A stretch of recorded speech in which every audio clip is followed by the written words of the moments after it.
നീ എവിടെ നിന്ന് വന്ന് ചാടി? എവിടെയെങ്കിലും ആർക്കിട്ടെങ്കിലും ഒന്ന് മനസ്സമാധാനമായിട്ട് പൊട്ടിക്കുമ്പോഴേക്കും വന്നോളും. നിനക്കെന്താ തല്ല് മണത്ത് പിടിക്കാനുള്ള വല്ല ശേഷിയുണ്ടോ? പിന്നെ എനിക്ക് വലിയ സൂക്കടല്ലേ തല്ല് മേടിച്ചു കൂട്ടാൻ. 4 കൊടുക്കുമ്പോ 3 കിട്ടുന്നുണ്ടേ. പിന്നെ ഞാൻ വന്നതേ മടത്തിന്ന് അമ്മാമ്മച്ചി 16 തവണ ഫോൺ വിളിക്കുന്നത്. ഓവർ ആക്കല്ലേ, 16 തവണ. എന്റെ ഇച്ചായ ഞാൻ പറയുന്നത് സത്യവാ. ഇച്ചായ എന്നതോ ഒരു പ്രശ്നമുണ്ട്. ഇച്ചായന്റെ മൊബൈൽ എന്തേ? അതിവിടെ ആഫീസിൽ കാണും. അമ്മാമ്മച്ചി വിളിച്ചിട്ട് എടുക്കുന്നില്ല എന്ന് പറഞ്ഞ എന്നെ പൂര തെറിയായിരുന്നു. ഒന്ന് പോവേണ്ടി വരും. ആനിക്കൊച്ചിന്റെ കാര്യങ്ങളൊക്കെ പുള്ളിക്കാരി അറിഞ്ഞ കോളാ. എങ്കി എന്നെ കൈ കിട്ടിയ തല്ലിക്കൊല്ലും. നീ ഒന്ന് പോ. അപ്പൊ എന്നെ കൊന്നേട്ടോ? നിന്നെ ആകുമ്പോ കൊല്ലത്തില്ല. 2 തല്ല് കിട്ടിയാലും അതും മേടിച്ച് ആനയും കൊണ്ട് പറഞ്ഞു വന്നേക്കണം. ടൗൺ അടുക്കാറാകുമ്പോ എന്നെ വിളിക്കണം. അവളെ എങ്ങോട്ടാ കൊണ്ടുപോകണമെന്ന് ഞാൻ പറയാം. ആ വണ്ടിയിൽ കീങ്ങിതാ. പിന്നെ അമ്മാമ്മച്ചി ക്ലബിലോട്ട് വിളിക്കും അറ്റൻഡ് ചെയ്യുന്ന. എടാ ക്ലബ് അല്ല, ക്ലബ്, CLUB ക്ലബ്. ഓ ഇതിന്റെ ഇടയിൽ ഒരു ഇംഗ്ലീഷ് പഠിത്തം. ആ കീങ് തന്നെ ഈ വണ്ടിയിലുണ്ട്. ഓ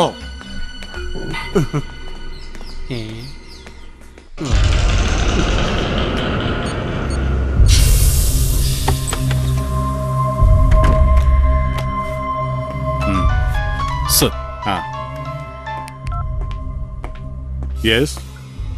ഹലോ, രാജഗോപാൽ സാറല്ലേ? ക്ലിപ്പിൽ നിന്ന് കുര്യച്ചന. സത്യാണോടാ?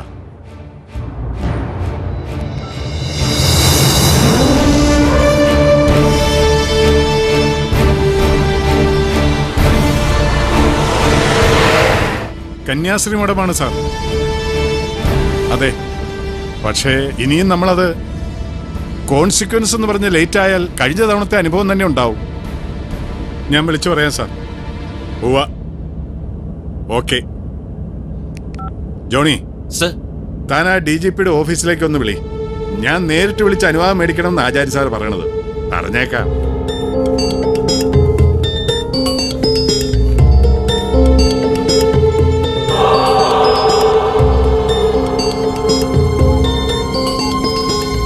കിട്ടിയോ? എൻഗേജ്ഡ് ആണ് സർ. ഓ, ഒന്ന് വേഗം വിളിക്കടോ.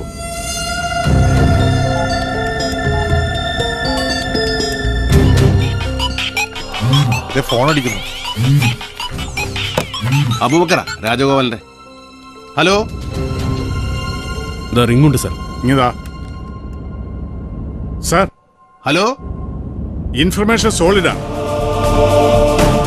ഡേവിഡിന്റെ കസിനാണ് അവിടുത്തെ മദർ സുപ്പീരിയർ.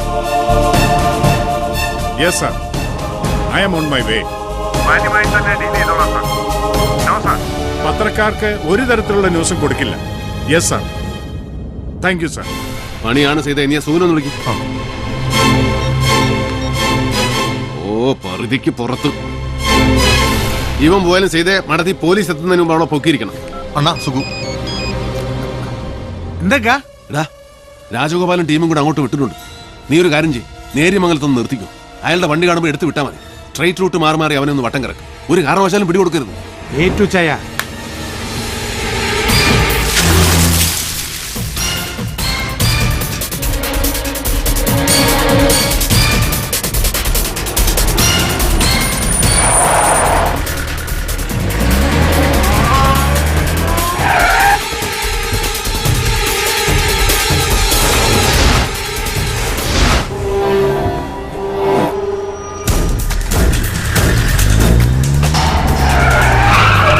DKയുടെ വണ്ടി. അബൂബക്കർ, അവനെ പിടിക്കണം.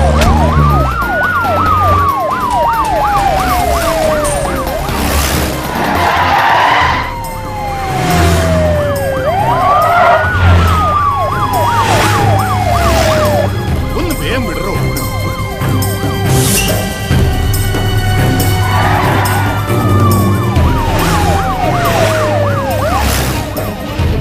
ഒന്ന് വേഗം. സർ, അതിനെ പിടിക്കാൻ ഈ അംബാസഡറോ? താൻ സൈഡാക്കി ഒതുക്ക്. എടോ ഒതുക്കാൻ. ഒന്ന് ഇത്രോ വേണം. മണ കുണാന്ന് പറഞ്ഞു മാറിയിരിക്കേ. സർ,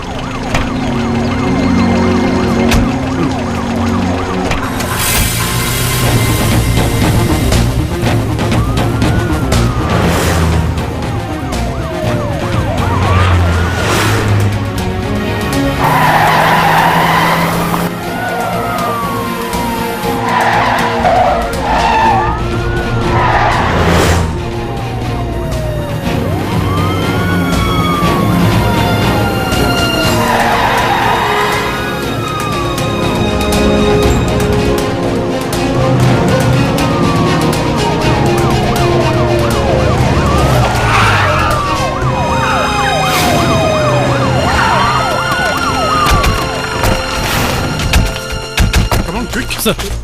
ആ എന്നതാ സാറേ? വണ്ടിയിൽ ഡേവിഡ് ഇല്ല സർ. ഇല്ലേ? ഡേവിഡിനെ കാണണമെങ്കിൽ മേലോട്ട് നോക്കണോ?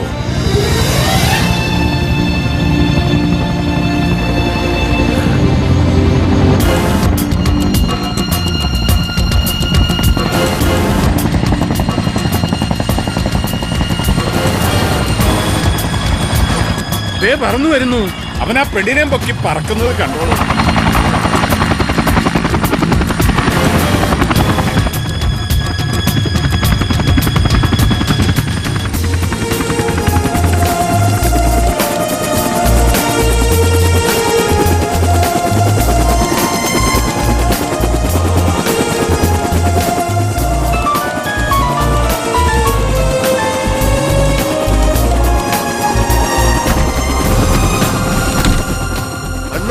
എന്നാടാ?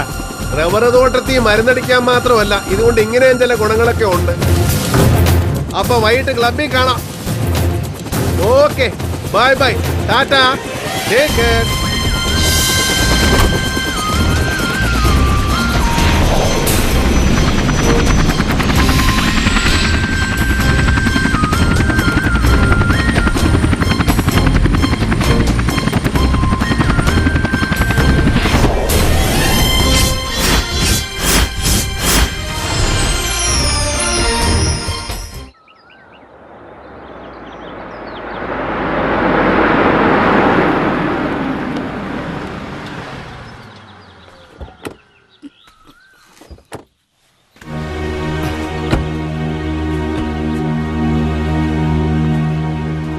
നമസ്കാരം സാർ. ആ, ഡേവിഡ് ഉണ്ടോ? ഓ, അകത്തുണ്ട്. വർഗീസ് ഇവിടുന്നില്ലേ?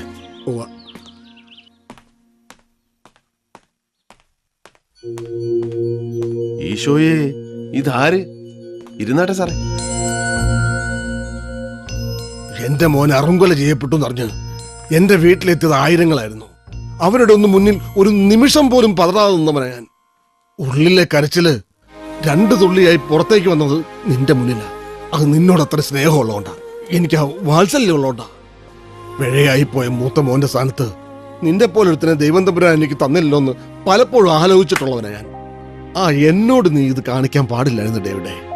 അന്നമ്മച്ചേച്ചി, ഒരു കാപ്പിയെ കൊച്ചിന്റെ കയ്യിൽ കൊടുത്തു വിട്ടാട്ടെ. പഞ്ചസാര വേണ്ട. സൽക്കാരത്തിനുള്ള സമയമല്ല ഡേവിഡേ. എന്റെ മോനെ കൊന്ന പെൺകുച്ചിനെ നീ രക്ഷിക്കാൻ ശ്രമിക്കുന്നത് എന്തിനാ? എന്താ നിനക്ക് എന്റെ ഉള്ളിലെ റോള് ഒന്നറിയണം. അതിനാ ഞാൻ വന്നേ. സാറേ, വളരെ സിമ്പിളായ ഒരു ഉത്തരം എനിക്കിതിന് പറയാനുള്ളൂ. സാറിന്റെ മോൻ ബെന്നിയെ കൊന്നത് ആ കൊച്ചല്ല. അത് തീരുമാനിക്കേണ്ടത് പോലീസും കോടതിയല്ല കുഞ്ഞ്. നിന്റെ അപ്പന്റെ സുഹൃത്ത് ഈപ്പച്ചന്റെ മോളാണ് ആ പെണ്ണ്. അതാണ് നിന്റെ ന്യായമെങ്കിൽ ഈപ്പച്ചൻ എന്റെ അളിയനായിരുന്നു. ഈ പറയുന്ന മേൽവിലാസവും കൊമ്പത്തെ ബന്ധുക്കളും ഒന്നും ഇല്ലാത്തൊരു പാവമാണ് അവളെന്ന് വെച്ചാലും ഡേവിഡ് ഈ ചെയ്ത് തന്നെയൊക്കെ ചെയ്യും. ഈ അളിയന്റെ മോളെ കഴിഞ്ഞ 10 വർഷത്തിനിടെ കണ്ടിട്ടുണ്ടോ സാറ്? കണ്ടാൽ തന്നെ അറിയോ അതിനെ? അന്വേഷിച്ചിട്ടുണ്ടോ അത് എവിടെ എങ്ങനെ ജീവിക്കുന്നു? ആ കാപ്പി അങ്ങോട്ട് വിടുവച്ചേ. നീ അവിടെ വന്നേ. സാറേ, ദേ നോക്കേ, ഏതാണ്ട് ഇതേ പ്രായമുള്ളൊരു കൊച്ച്. ഇത് തന്നെയാണെന്ന് വെയ്. കൂടപ്പിറപ്പുള്ള സ്നേഹം എന്തെന്ന് അറിഞ്ഞിട്ടില്ലാത്തൊരു പെൺകുട്ടി, അപ്പനും അമ്മയില്ലാത്ത ഒരു അനാഥ. മുഴുവൻ സ്നേഹം കൊടുത്ത് അവൾ സ്നേഹിച്ച് അവളുടെ കൂട്ടുകാരിയെ പഴിപ്പിച്ച് ചുരുത്തം കൈമലത്തി കാണിച്ച് ചങ്ങ് പോയി. ആ കൊച്ച് ഹോസ്റ്റൽ ബിൽഡിങ്ങിന്റെ മണ്ടേന്ന് ചാടിച്ചത്തു. ഈ ഒരുത്തനെന്ന് പറയുന്നതേ പോൾ സാറിന്റെ പുന്നാരമോൻ ബെന്നിച്ചനാ. അവനെ അങ്ങ് തീർത്തേക്കാവെന്ന് വെച്ചൊരു കൊച്ചു പിച്ചാത്യമായിട്ട് അവൾ ഇറങ്ങുന്നു. അവളെ തന്തയ്ക്ക് പറഞ്ഞ അസല് കോട്ടയം നസ്രാണി പെണ്ണാ. അവളാ ഗുണം കാണിക്കും, അത് ചോരയുടെ. പക്ഷെ അവൾ ചെയ്യാൻ ഉദ്ദേശിച്ച കാര്യം അവൾക്ക് തന്നെ മറ്റാരോ ചെയ്തായിരുന്നു. അതാരെന്ന് അന്വേഷിച്ച് കണ്ടുപിടിക്കുന്നതോ പോട്ടെ, അവളുടെ തലയിൽ ആ കുറ്റം ചാർത്തി ചടങ്ങ് തീർക്കാൻ ബന്ധപ്പെടുന്ന പോലീസും അതിന്റെ പിന്നെ മറഞ്ഞിരുന്ന് ചരട് വിളിക്കുന്ന ആളോ ആളുകളോ അതാരാണെന്ന് ഡേവിഡിന് അറിയണം. അത് നിന്റെ ജോലിയല്ല. നിരപരാധിയാണ് ആ കുട്ടിയെങ്കിൽ അതിന്റെ കൂടെ ദൈവം കാണും. കാണും, ദൈവം കാണും. ദൈവം പക്ഷേ കോട്ടയം ബസ് സ്റ്റാൻഡിൽ വന്നിറങ്ങി ഒരു ഓട്ടോ വിളിച്ച് നേരെ പോലീസ് സ്റ്റേഷനിൽ പോയി മൊഴി കൊടുക്കുകയൊന്നുമില്ല. അപ്പൊ അദ്ദേഹം ചില ആളുകളെ ചുമതല ഏൽപ്പിക്കും. ഈ കേസിൽ പുള്ളി പോസ്റ്റ് ചെയ്തിരിക്കുന്ന ഡ്യൂട്ടി ഓഫീസറാ ഞാൻ. അധികം നാൾ നീളുകയല്ല, നിനക്ക് കഴിയല്ല അതിനെ മറയത്ത് നിർത്താൻ. ആര് പറഞ്ഞു സാറേ മറയത്താന്ന്? അതിന് ഞാൻ നല്ല വെട്ടത്തല്ലയോ നിർത്തിയിരിക്കുന്നേ. പിന്നെ ശരിയാ, ഒരു ദിവസം ഞാൻ ഹാജരാക്കും. നീതിയും ന്യായവും നടക്കുന്ന എനിക്ക് ബോധ്യമുള്ള ഒരു സ്ഥലത്ത് ഞാൻ അവളെ കൊണ്ടുവന്ന് നിർത്തും. എടാ ചെറുക്ക, ഈ അവിവേകം കൊണ്ട് നീ സൃഷ്ടിക്കുന്ന ശത്രുവിന്റെ പേര് MC പോൾ എന്നാവുന്നത് നിനക്ക് ദോഷം ചെയ്യും. അതൊരു ബഹുമതിയാ, എനിക്കല്ല. മലങ്കര കോൺഗ്രസിന്റെ മാർപ്പാപ്പ MC പോളിന് അഹങ്കാരത്തോടെ പറയാം, എനിക്കൊരു ശത്രുവുണ്ട്, ഡേവിഡ് ജോൺ കൊട്ടാരത്തിൽ നിന്ന്. എനിക്ക് പക്ഷെ മറിച്ചാ തോന്നുന്നത്. ഇച്ചിരി കൂടെ മൂക്കാനുണ്ട് പോൾ സാറേ നിങ്ങൾ. മോനെ കുത്തിമലത്താൻ പോയവിടെ കയ്യിൽ നിന്ന് കാപ്പി വാങ്ങിച്ചു കുടിച്ചോണ്ട് പോകുന്ന പോക്ക് കണ്ടില്ലയോ? ഉമ്മച്ചന്റെ വണ്ടി ഇപ്പൊ വെളിയിലോട്ട് വരും. അയാൾക്ക് എന്നെ തമ്പാന്റെ വീട്ടിക്കാര്യം. എടാ, മലങ്കര കോൺഗ്രസിന്റെ രാഷ്ട്രീയ കാര്യങ്ങളിൽ നീ ഇപ്പോഴും ശിശുവാ. നിന്റെ അപ്പൻ എന്ന് പറയുന്ന മലയെ തുറന്നു വീഴ്ത്താനാ ഈ പെരിച്ചാഴിയിൽ ഇടകിടക്ക് കാണുന്നത്. Common factor, common enemy. അത് MC പോൾ മാത്രമാണ്. നീ ഉമ്മച്ചൻ ഇറങ്ങി.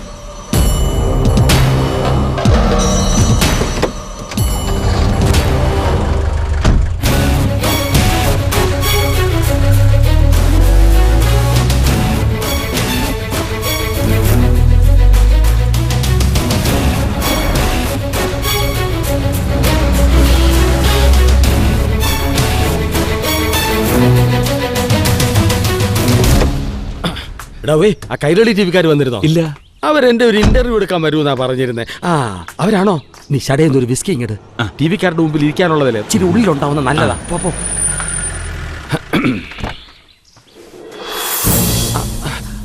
ഇതെന്നെ ഇത് സേവിച്ചനോ? ഡേവിഡല്ലയോ അത്? എന്നതാ വിശേഷം? സേവിച്ച മോനെ,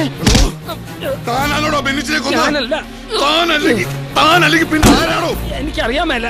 അതിപ്പോ പോലീസ് പിടിച്ച പെങ്കൊച്ചല്ലോ. എന്നല്ലേ പോലീസ് പറയുന്നേ? എനിക്കൊന്നും അറിയാമേല. എന്റെ കർത്താവേ,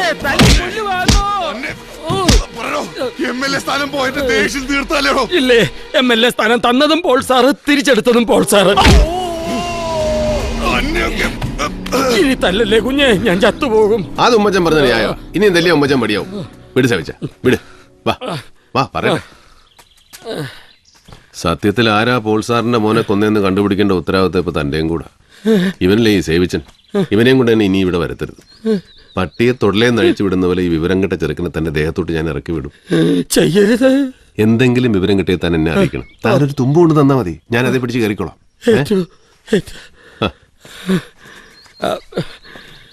കണ്ണട വരൂ.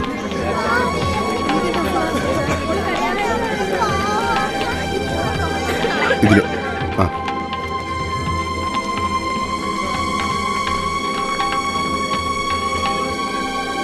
ആനിയുടെ കസിന ഒന്ന് കാണണം.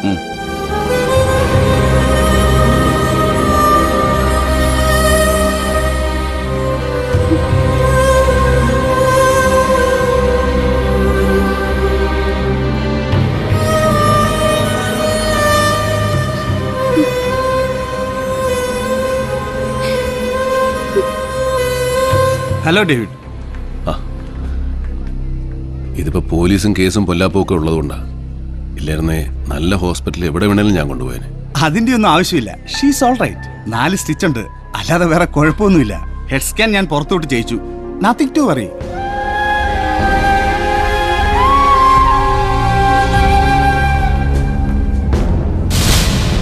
സാറേ, ആ വരുന്ന ചന്ദ്രൻപിള്ള സ്ത്രീകളുടെ ജയിലിന്റെ സബ് ജയിലറാ.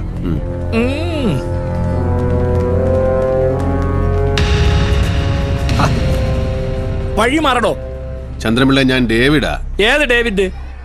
ആനി, ആ തലപൊട്ടി കുത്തിക്കെട്ടി കിടക്കുന്ന പെണ്ണിന്റെ വകയിലൊരു ആങ്ങളെ. എന്നതാ ഉണ്ടായേ? ചുമ്മാ ചളിക്ക് താഴെ വീണതന്നോ അല്ലെ ആരെങ്കിലും തള്ളി താഴെയിട്ട് തന്നോ? ഒന്ന് പറഞ്ഞേ, അറിയാനാ. ഓ, അത് പിന്നെ സ്ഥിരമല്ലയോ? അത് കാണാൻ വർക്കത്തുള്ള കൊച്ചല്ലയോ? അവളുമാര് മറ്റതാ. ആ ഉദ്ദേശത്തിൽ കയറി കൊച്ചിനെ വളഞ്ഞതാ. അത് സമ്മതിച്ചു കാണുകയില്ല. ആ കശമശയിലാ താഴെ വീണ് തല പൊളിഞ്ഞത്. അത് ഇങ്ങനെ ഡീറ്റെയിൽ ആയിട്ട് റിപ്പോർട്ട് ചെയ്യാൻ നോക്കൂ. പിന്നെ അതിന്റെ എക്സ്പ്ലനേഷൻസ്. അതുകൊണ്ടാ ചളിക്ക് വീണെന്ന് പറഞ്ഞ അങ്ങ് തീർത്തത്. ഈ TV-ക്കാരെ കൊണ്ട് വലിയ ശല്യം വന്നേ. അവന്മാര് ക്യാമറയും പൊക്കി പിടിച്ചോണ്ട് വന്ന ഞാൻ പോട്ടെ ബ്രദറെ.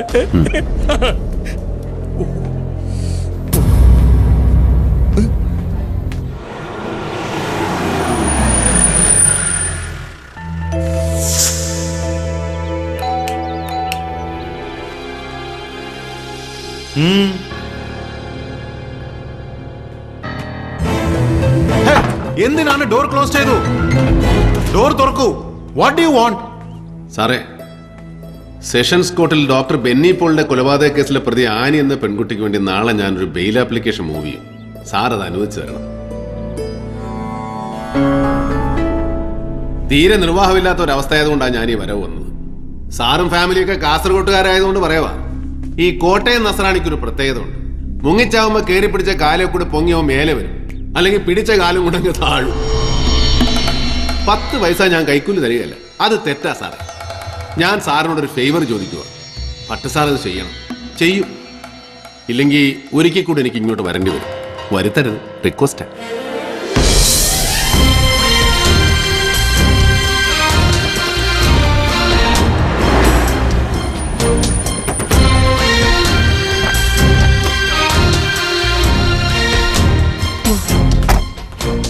നിന്റെ അമ്മച്ചി കണകുണാന്ന് പറയും. അത് ഞാൻ മാനേജ് ചെയ്യാം, ഇയാൾ പോക്കോ. ധൈര്യമായിട്ട് അകത്തോട്ട് ചെല്ല്. നിന്റെ അപ്പച്ചന്റെ വീടാ. നിന്റെ ജീവൻ ആരോ വില പറഞ്ഞിട്ടുണ്ട്. അതുകൊണ്ട് നിന്നെ സേഫ് ആയിട്ടുള്ള സ്ഥലത്ത് താമസിപ്പിച്ചേ പറ്റൂ.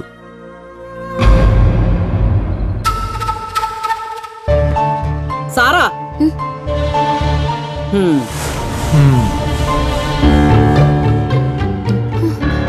മമ്മി, ആനി കുറച്ചുനാൾ ഇവിടെ കാണും. എന്ന് നീ അങ്ങ് തീരുമാനിച്ചാ മതിയോ? എന്റെ വീട്ടിൽ ആരെ താമസിപ്പിക്കണമെന്ന് എന്റെ കാലം കഴിയും വരെ ഞാൻ തന്നെ തീരുമാനിക്കുന്നേ. ഈ പെണ്ണുമ്പിള്ള കൊട്ടേഷൻ കൊടുക്കാൻ ഞാൻ പറഞ്ഞാന്നേ. ഇവൾക്കും കൂടി അവകാശമുള്ള വീടായത്. ഉവേ, അത് ഏത് വകുപ്പിലാന്നാവോ ഞാനറിയാത്ത ഒരു അവകാശം. ഇവൾ എന്റെ പപ്പയുടെ മോളാന്നുള്ള അവകാശം തന്നെ. എല്ലാവർക്കും അറിയാവുന്ന ആ സത്യം മമ്മി മാത്രം അംഗീകരിക്കാതിരിക്കുന്നതുകൊണ്ട് കാര്യമൊന്നുമില്ല. ഞാനാ ഇവളെ വിളിച്ചോണ്ട് വന്നത്. അകത്തോട്ട് കയറ്റില്ല എന്ന് വാശിയാണെങ്കിൽ കൂടെ ഞാനും ഉറങ്ങും. വേണ്ടാടി, നീ ഇവിടെ തന്നെ നിന്നു. നിനക്കിഷ്ടമുള്ള ആരെയെന്ന് വെച്ച് ഇവിടെ പാർപ്പിച്ചോ, ഞാൻ പോയേക്കാം. അത് നന്നാവും. കൊച്ചമണി ആന്റി എവിടെയെങ്കിലും പോയി കുറച്ചു ദിവസം ധ്യാനത്തിൻ്റെ. പിള്ളേർ രണ്ടും കൂടെ ഇവിടെ മനസ്സമാധാനത്തോടെ കഴിയട്ടെ. സാറാ, ഇതുപോലുള്ളവരെ വിളിച്ചോണ്ട് വന്ന് എന്റെ വീടിന്റെ നടയിൽ നിന്ന് എന്നോട് വേണ്ടാതിനം പറയിക്കുന്നത് എനിക്ക് നല്ലതിനല്ല. അമ്മച്ചി, ഞാനൊരു വേണ്ടാതിനോ പറഞ്ഞില്ലേ, നിങ്ങളായിട്ട് പറയിപ്പിക്കായിരുന്നാ മതി. സാറാ, എന്ത് വേണം? ഒരായുസ് മുഴുവൻ ഇവിടെ താമസിപ്പിക്കാൻ എന്റെ വീടല്ല, വീടുകളുണ്ട് കോട്ടേന്റെ പണി. ഡേവിഡ് പോയിക്കോ, ഇവൾ എന്റെ കൂടെ തന്നെ കാണും. ഇനി മമ്മി ഇറക്കി വിടുകയാണെ ഞാൻ വിളിച്ചു പറയാം.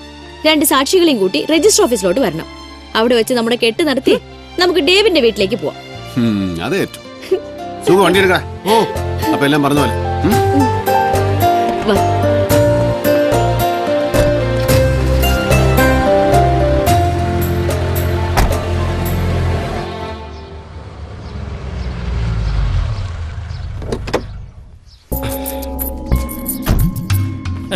ഉമ്മച്ചൻ വിചാരിച്ചാലും ചിലതെല്ലാം നടക്കണ്ടീക്കേ. നടന്നാ ഉമ്മച്ചന് കൊള്ളാം.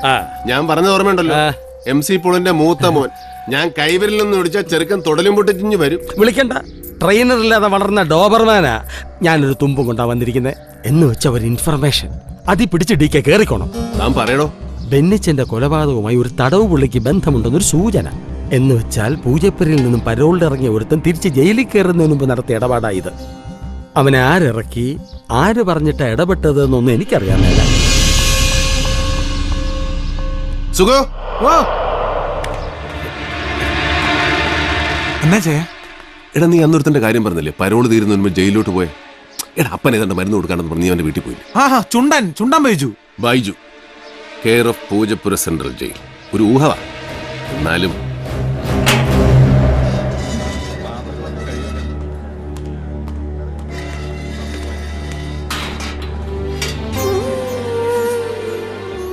സുഖമാണോടാ?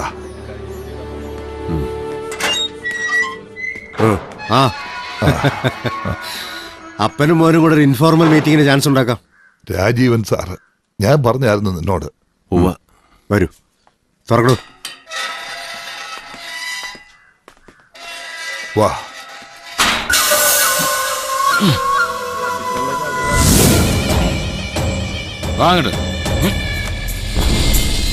ദേ, അവനാ നീ അന്വേഷിച്ച ആള്. ഇവനാന്നോ ചുണ്ടൻ ബൈജു? അതെ. ഇത്തവണ പരോള് കഴിഞ്ഞ് വരുമ്പോ എന്തോ കാര്യമായ കോൾ ഒത്തിട്ടുണ്ട് ഇവന് എന്നൊരു സംസാരം ഇവിടെ ഉണ്ട്. ഇവനൊന്ന് പുറത്തു കിട്ടണമല്ലോ. ഇനിയൊരു പരോൾ അനുവദിച്ച് കിട്ടാൻ മിനിമം 1 വർഷം എടുക്കത്തില്ലയോ? എപ്പോ വേണേലും പരോൾ കൊടുക്കാൻ പവറുള്ള ഒരാളുണ്ടല്ലോ, മുഖ്യമന്ത്രി. ആ വഴിക്കൊന്ന് നോക്കാം.